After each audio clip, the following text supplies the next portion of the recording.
Salut à toi et bienvenue, et aujourd'hui nous allons parler d'un phénomène très intéressant en ce qui concerne les immigrés en Occident. Et ici quand je parle d'immigrés, c'est beaucoup plus les familles noires, bon peut-être aussi d'autres familles qui immigrent, mais je vais beaucoup plus parler des familles noires parce que c'est vraiment ça que je suis plus familier avec. Et les parents que nous contactons, mais avec qui nous travaillons, beaucoup donc partagent les histoires, les expériences, et cela nous permet donc d'apprendre pas mal de choses. Et aujourd'hui dans cette vidéo, je vais partager donc ces choses-là avec toi, de telle sorte que tu puisses être préparé pour l'éducation de ton enfant. Donc aujourd'hui, nous allons vraiment parler donc de les familles immigrantes. Et quand je dis les familles immigrantes, ce sont les familles qui ont quitté l'Afrique pour se déplacer en Europe ou bien aux États-Unis ou au Canada. Mais je vais beaucoup plus parler pour le cas européen parce que je suis plus familier avec l'Europe. Donc comment est-ce que l'éducation des enfants se développe pour ces familles-là qui ont quitté l'Afrique pour venir donc s'installer en Europe et faire le vie là-bas? Alors déjà, ce que nous avons remarqué énormément, c'est que beaucoup de personnes qui arrivent ici, c'est quand ils arrivent ici, quittant de l'Afrique, quel qu'en soit le pays dans lequel vous êtes en Afrique, vous arrivez majoritairement ici,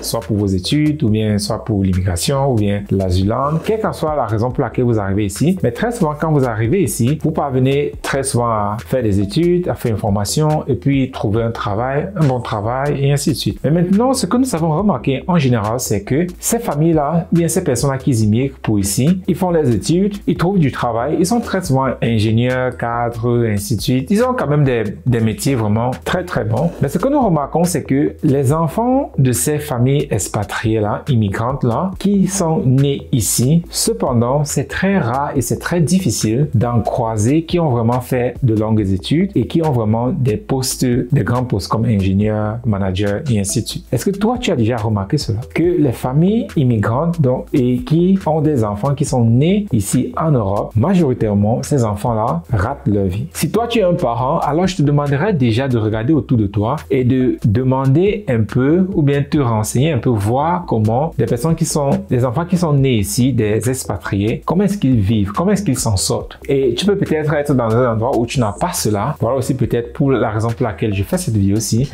mais tu peux toujours quand même demander à des personnes que tu connais. C'est de remarquer que les enfants qui sont nés ici, ils n'avancent pas. Très souvent, ils font des trucs vraiment incroyables, la drogue, la délinquance. Et pour cela, alors, on peut vraiment entrer à l'intérieur parce qu'une autre maman avec qui nous travaillons, elle me demandait que, mais pourquoi? Qu'elle a remarqué cela? Elle a remarqué que nos enfants qui naissent ici, ils ne sont pas motivés, ils n'ont pas la volonté de travailler, ils n'aiment pas aller à l'école.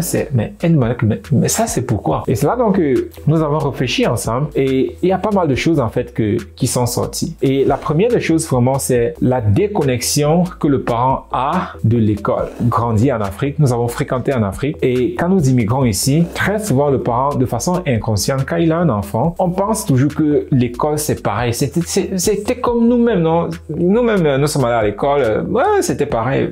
C'est comme ça, on connaît comment l'école est, tu vois, et puis... Donc, ce qui fait qu'il y a déjà cette déconnexion-là où le parent vraiment ne comprend pas le monde dans lequel son enfant est en train de grandir. Parce que quand moi, je me souviens même déjà, pour moi, j'ai grandi au Cameroun, et c'est là-bas que je suis allé à l'école maternelle, primaire, ainsi de suite, et ensuite au lycée. Déjà, même en tant que Camerounais au Cameroun, j'ai déjà vécu mal cette expérience-là, où il y avait des enfants qui te menacent, quand tu es timide, on te menace, on te pousse à gauche et à droite. Et imaginez alors, vous êtes dans un environnement où vous n'êtes même pas chez vous et on le fait savoir tout le temps, que ce soit à travers la couleur de votre peau ou à travers les mots qu'on lance envers vous. Donc, ce qui fait qu'il y a cette petite réalité-là où le parent est complètement déconnecté déjà de ce que son enfant est en train de vivre à l'école. Et le parent, inconsciemment, il pense que bon, ouais, l'école est comme moi aussi j'étais à l'école, ce qui n'est absolument pas le cas. Et ce qui fait donc que l'attitude donc que l'enfant développe, la compagnie donc que l'enfant a dans ces écoles-là est complètement différente, est complètement mauvaise. Et j'ai regardé, il y a des études qui montrent que l'âge moyen des enfants qui regardent la pornographie, c'est 8 ans. L'âge moyen des enfants qui regardent la pornographie, c'est 8 ans. Ce sont des choses que chez nous même au lycée, parce que quand tu as 8 ans,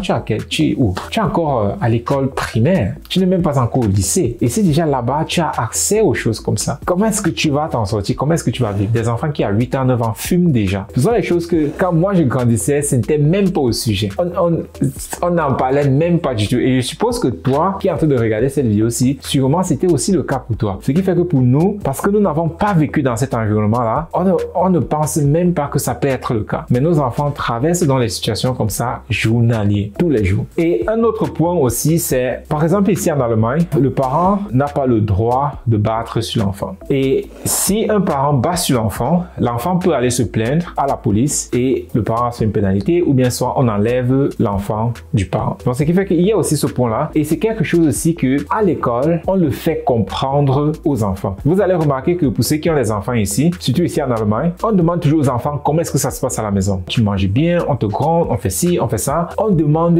énormément de questions à vos enfants. Et en fonction de ça, donc, on voit si l'enfant est en train d'avancer comme eux, ils veulent ou bien pas. Donc, si chaque fois l'enfant ne fait que se plaindre de quelque chose, alors vous, le parent, on va vous contacter, on va vous convoquer, la police juvénile va venir chez vous et ainsi de suite. Donc, ce qui fait que déjà très petit, vous n'avez pas la possibilité ou bien vous avez manqué la possibilité d'inculquer vraiment certaines valeurs à vos enfants. Ce qui fait que ces valeurs-là de vos enfants sont inculquées à l'école. Parce que eux, votre enfant passe plus de temps à l'école qu'avec vous. Par conséquent, c'est à l'école qu'on lui inculque ces valeurs. Avec nous, où on a grandi en Afrique, tout le monde pensait pareil. Ce qui fait que ce soit l'enseignant qui m'inculque les valeurs ou pas, bon, c'est toujours la même chose. Mais si vous êtes dans un monde qui est complètement différent et les valeurs et les principes que vous avez, ce n'est pas la même chose avec les valeurs et les principes qu'on a à l'école. Ce qui fait que quand on inculque plutôt ces valeurs-là à l'école, vous à la maison, vous n'arrivez plus à vous entendre avec votre enfant. Vous parlez un peu fort à votre enfant, l'enfant dit, si tu continues comme ça, je vais appeler la police. Et là, vous dites, mais attends, mais qu'est-ce qui se passe? Mais il y a cette déconnexion-là, il y a ce problème-là de valeurs que c'est à l'école qu'on développe dans les valeurs chez vos enfants, ce qui fait que ça les déstabilise énormément. Et à côté de ça aussi, il y a vraiment cet harcèlement moral, entre parenthèses, on peut voir ça comme le racisme et ainsi de suite, qui déstabilise aussi énormément l'enfant. Parce que déjà pour l'enfant, que vous le vouliez ou pas, il voit que, ok, je suis dans un milieu où tout le monde a une couleur différente de la mienne. Et si vous n'avez pas vraiment pris la peine de développer cette confiance en soi au niveau de l'enfant, de développer ce vocabulaire-là, de telle sorte que vous pouvez lui expliquer pourquoi c'est comme ça, alors il sera toujours inquiet inconsciemment. Il dit, mais pourquoi eux ils sont différents de moi? Il voit toujours ça, pourquoi eux ils sont différents de moi? Et à un moment, donc, ça va donc développer donc énormément cette faible estime de soi et de confiance en soi, ce qui fait que l'enfant sera très facilement sujet à être dérouté. Quand vous avez une faible confiance de soi, une faible estime de soi, c'est très facile pour quelqu'un de vous dérouter. Quand vous vous sentez pas bien, c'est très facile pour quelqu'un de dire, ah, voici la drogue, ou bien voici ci, prenez-le. Vous êtes très subjectif, vous êtes plus subjectif, ou bien c'est plus facile pour vous d'être dérouté quand vous êtes avec ces lacunes mentales. Donc, ce sont donc des points que nos parents font énormément face dans cette société-ci, mais parce qu'ils sont complètement déconnectés de la réalité, c'est quand l'enfant commence à avoir 12 ans, 13 ans, 15 ans et l'enfant est complètement perdu que le parent commence à mettre les mains sur la tête, mais qu'est-ce qui n'a pas marché? Pourquoi c'est comme ça? Et ainsi de suite, mais il est déjà un peu trop tard. Donc, quelque chose que nous faisons énormément avec les parents avec qui nous travaillons, c'est de développer vraiment tous ces points que j'ai mentionnés là, de telle sorte que votre enfant soit préparé, de telle sorte que votre enfant déjà en allant dans ces milieux-là soit préparé. Parce que si c'est pas le cas, alors cela va aussi sûrement vous arriver. Je sais, on a toujours l'impression de penser que non, c'est chez le voisin que les choses comme ça arrivent toujours aux autres. Je me souviens, il y avait une musique où on disait les choses comme ça arrivent toujours aux autres, un truc comme ça. Et c'est ça que nous pensons majoritairement que non, ça arrive toujours aux autres, ça ne peut pas m'arriver. Mais laisse-moi te dire que les parents à qui cela arrive ont dit la même chose. Et je le dis parce que je parle avec des centaines de parents et c'est ce qu'ils disent. Ils pensaient que tout allait bien, ils pensaient que l'enfant était sur un bon chemin. Ils se lèvent du jour au lendemain,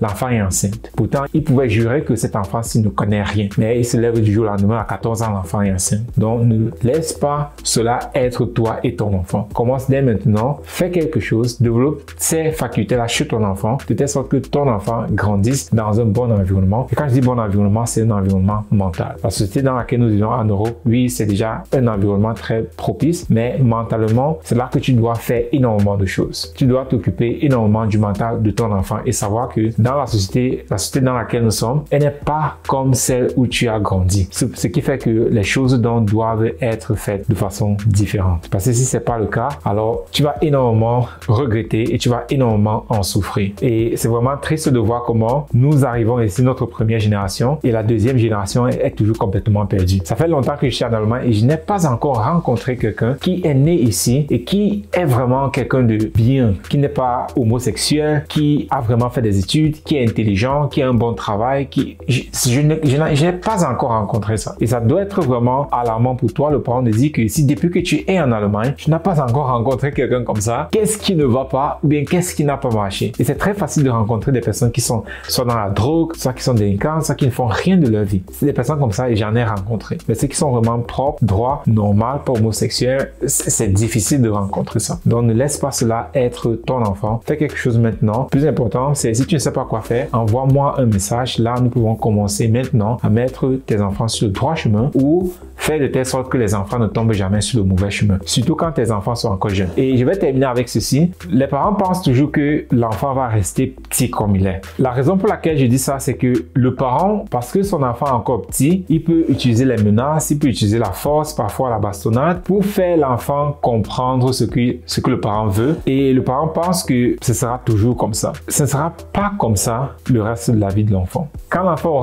sera un peu plus âgé, soit il va appeler la police sur toi, ou bien soit il va tout simplement te dire que si tu me touches encore, je m'en vais, ou bien l'enfant va terminer dans la rue. C'est triste, mais tu vas devoir vivre avec ce regret-là. Parce que tu pouvais dire que si tu es en train de regarder cette vidéo, à un moment, tu pouvais dire que je ne savais pas. Si tu es en train de regarder cette vidéo, si tu es en train d'écouter ce message, alors tu vas regretter parce que tu étais informé. Et ce que tu décides maintenant de faire de cette information-là te regarde, mais sache que c'est toi qui vas assumer les conséquences. Toi qui vas assumer les conséquences. Quand ton enfant va venir un jour te dire, un garçon va venir te présenter un garçon, il va dire voici mon mari, ou bien une fille va venir te dire voici ma femme, ou bien voici mon mari. C'est toi qui vas devoir vivre avec ça. Tu peux te dire maintenant non, je suis occupé, je travaille, je mange, je descends. Si tu es trop occupé, alors ne fais pas d'enfant. Le problème, c'est que nous avons toujours développé ça de l'Afrique parce que avec nous, bon, je parle de l'Afrique quand nous étions encore petits. Maintenant, si les choses ont aussi changé, ce n'est même plus comme avant. Mais quand nous étions encore petits, tout était bien. L'enfant, c'était l'enfant du village, ce qui fait que c'est tout le village qui élevait l'enfant. Mais aujourd'hui, c'est plus le cas. Aujourd'hui, tu dois mettre plus d'efforts sur le développement et l'éducation de ton enfant. Parce que c'est toi, uniquement toi, qui es vraiment responsable maintenant pour son éducation. Ce n'est plus